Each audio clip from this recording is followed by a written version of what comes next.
அருமை தமிழர்களே, சிவகுமாரின் அன்பான வணக்கங்கள். என்னுடைய நண்பர் ஒருத்தர், அவர் இந்த சன்லைஃப் நிகழ்ச்சியை பார்க்குறவர், அவர் கேட்டார், எனக்கு எங்கே போனாலும் பிரச்சனையாக இருக்குது. உனக்கு இல்லை, நாட்டில் பல பேருக்கு அப்படித்தான் அப்படின்னு. நான் வீட்டில் போனாலும் பிரச்சனை, ஆஃபீஸ்லேயும் அப்படி தான் பிரச்சனை. நான் ஏறணும்னு வெளியூர் போகலாம்னு ஒரு பஸ் ஸ்டாண்டுக்கு போனோம்னா ஏன் நேரம் கொஞ்சத்தில் பஸ்ஸு வரமாட்டேங்குது.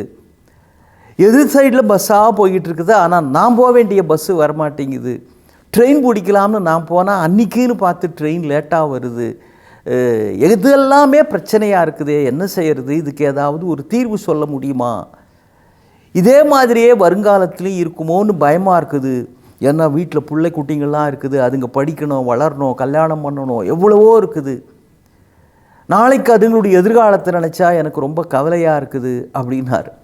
நான் சொன்னேன், முதல்ல ஒரு உண்மையை நம்ம எல்லாரும் புரிஞ்சுக்கணும். ஒரு விஷயம் சிக்கலாக தெரிகிறதா அல்லது சவாலாக தெரிகிறதா என்பது ஒரே ஒன்றை பொறுத்தது தான். அது வருகிற பிரச்சனையை பொறுத்து அல்ல. சில பேருக்கு அது ஒரு பிரச்சனை, சில பேருக்கு அது ஒரு சவால், சில பேர் அதை சாதாரணமாக கையாளுகிறார்கள். எப்படி? டாக்டர் அழிச்சிட்டு போகிறோங்க, டாக்டர் கையில் ஊசி எடுத்த உடனேயே நம்ம வீட்டு குழந்தை கத்துது, அழுவுது, ஊசி போட்டுக்க மாட்டேன்னு கத்துது. அதுக்கு பிறகு அப்பாவுக்கு போட வந்தப்போ அப்பா சர்வசாதாரணமாக அப்படி கையை காட்டுறாரு, டாக்டர் குத்துறாரு, அவர் பாட்டுக்கு போயிடுறாரு. இவர் லேசாக தொடச்சி விட்டு எந்திரிச்சு வராரு. இப்போ குழந்தை ஊசியை பார்த்தாலே பயப்படுது. ஆனால் அப்பாவுக்கு ஊசி போட வந்தப்போ அவர் அது மாதிரிலாம் கத்தலை, பதறலை. என்ன காரணம்? ஒரு அருமையான ஜென் குரு கிட்டக்க ஒருத்தர் போகிறாரு. இதே பிரச்சனையை தான் அவர் சொல்கிறார். எனக்கு எல்லாமே சிக்கலாகவும் இருக்குது, நான் தொட்டதெல்லாம், பழமொழி சொல்லுவாங்களே, மாவு விற்க போனால் காற்றடிக்குது, உப்பு விற்க போனால் மழை பெய்யுது, குருவே நான் என்ன செய்யறதுன்னார். அந்த ஜென் மாஸ்டர் தங்கி இருக்கிற இடத்துக்கு வெளியில் ஒரு பெரிய குளம். இந்த ஜென் மாஸ்டர் என்ன பண்ணார், எங்கேருந்தோ உள்ளுக்குள்ளே போனார், ஒரு பிடி உப்பு எடுத்துகிட்டு வந்தார். இவர்கிட்ட ஒரு டம்ளரை கொடுக்குறார், நீ போய் அந்த குளத்திலிருந்து தண்ணி எடுத்துகிட்டு வாங்கன்னார். என்னடா நம்ம ஒன்று சொன்னால் இவருக்கு தண்ணி வேணும்னா நேரடியாக கேட்கலாமே, இதுக்கே இப்படி நம்ம கையில் உப்பை கொடுத்துட்டு இவர் டம்ளர் கொடுக்குறார். சரி, அவர் சொன்னால் மறுக்க முடியுமா அப்படின்னு போய் எடுத்துகிட்டு வந்தார். இப்போ அதை வாங்கி குரு அந்த தண்ணியை குடிக்க போகிறார் மாஸ்டர் அப்படின்னு நினச்சா, இவர் என்ன பண்ணார், அந்த உப்பை என்கிட்ட கொடுங்க அப்படின்னார். சரின்னு இவர் கொடுத்த உடனே அந்த உப்பை எடுத்து டம்ளர் தண்ணியில் போட்டு நல்லா கலக்கி இந்தா குடி அப்படின்னார். குருவே, இது என்ன எதிர்பாராத பிரச்சனைன்னு உங்கள்கிட்ட வந்தால் நீங்கள் புதுசாக உப்பு போட்ட தண்ணியை கொடுத்து குடிக்க சொல்கிறீங்களே, உப்பு போட்ட தண்ணியை எப்போ குடிக்க வைப்பாங்கன்னு எனக்கு இப்போ தான் ஞாபகத்துக்கு வருது. நீங்கள் போய் இது மாதிரி பண்ணுறீங்களே அப்படின்னு வெளியில் சொல்லலை. மாஸ்டர் ஆச்சே, இப்போ உப்பு போட்டு கொடுத்தாரு, அப்புறம் வேறு எதையாவது போட்டு கொடுத்துட்டாருனா என்ன பண்ணுறதுன்னு குடித்தார்.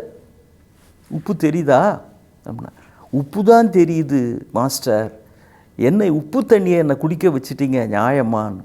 சரி, நீ என்ன பண்ணுற, ஒரு நிமிஷம் இரு அப்படின்னு போயிட்டு திரும்ப அங்கேருந்து மறுபடி ஒரு படி உப்பை எடுத்துகிட்டு வந்து இவர் கையில் கொடுத்தார். என்னடா இது பெரிய பிரச்சனைன்னு பார்த்து விட்ட வந்தா கைப்பிடி உப்பாக நம்மகிட்ட கொடுத்துட்டு இப்படி நம்மளை படுத்துறாரே அப்படின்னு.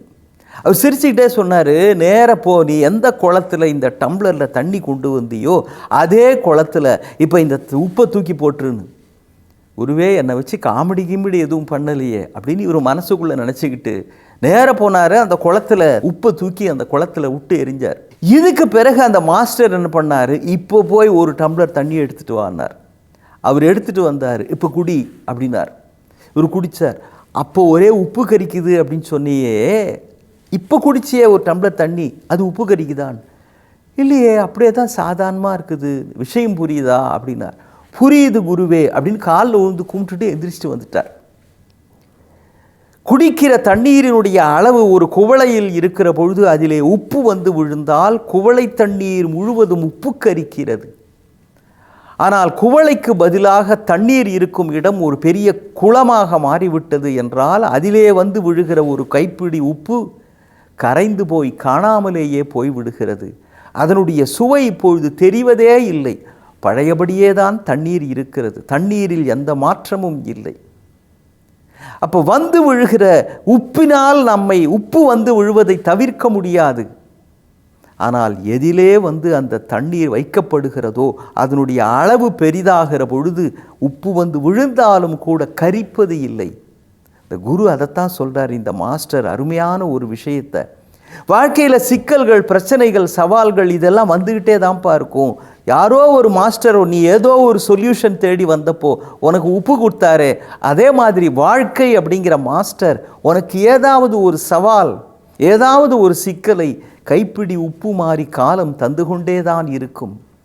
ஆனால் உன்னுடைய மனசு அப்படிங்கிறது ஒரு டம்ளர் அளவுக்கு சின்னதாக இல்லாமல் ஒரு பெரிய குளம் அளவுக்கு பெரிதாக உன் மனதை நீ விரிவுபடுத்தி விட்டால் வந்து விழுகின்ற உப்பின் அளவு எவ்வளவு இருந்தாலும் எந்த வாழ்க்கையும் உனக்கு கரிக்கப் போவது இல்லை, சுவையாகத்தான் இருக்கும். எனவே மனதை விரிவுபடுத்தி விட்டால் தானாகவே வந்து விழுகின்ற உப்பு கரிக்கப் போவது இல்லை. வெளியில் நடக்கதை மாற்ற முடியாது, ஆனால் உள்ளுக்குள் உங்களுக்கு என்று ஒன்று இருக்கிறதே, அதை மாற்றிக்கொள்ளலாம். நம்ம ஆயுசு முழுக்க நம்ம கூட இருக்க போவது நம்முடைய நண்பன் கிடையாது, அப்பா கிடையாது, அம்மா கிடையாது, கணவன் மனைவி பிள்ளைகள் இதெல்லாம் கிடையாது. இதெல்லாத்தையும் விட ஒரு நெருக்கமான உறவு ஒன்று உண்டுங்க, முக்கியமான ஒரு உறவு உண்டுங்க. அதுதான் நீங்கள் பிறந்ததில் இருந்து இறுதி வரைக்கும் அந்த உறவு தான் உங்களோடு இருக்குது. அதுக்கு தான் உங்களுடைய மனசு அப்படின்னு பேர். அதுதான் காலம் முழுக்க ஒவ்வொரு நொடியும் நம் கூடவே இருக்கிற உறவுன்னா நம்முடைய மனசு தான்.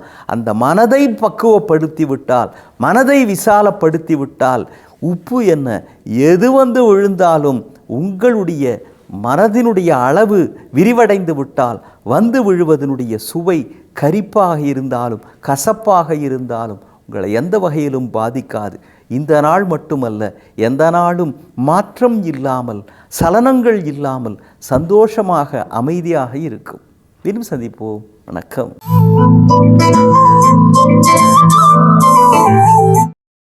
இன்னும் பல வீடியோக்களை காண சன்லைஃப் சேனலை சப்ஸ்கிரைப் பண்ணுங்க.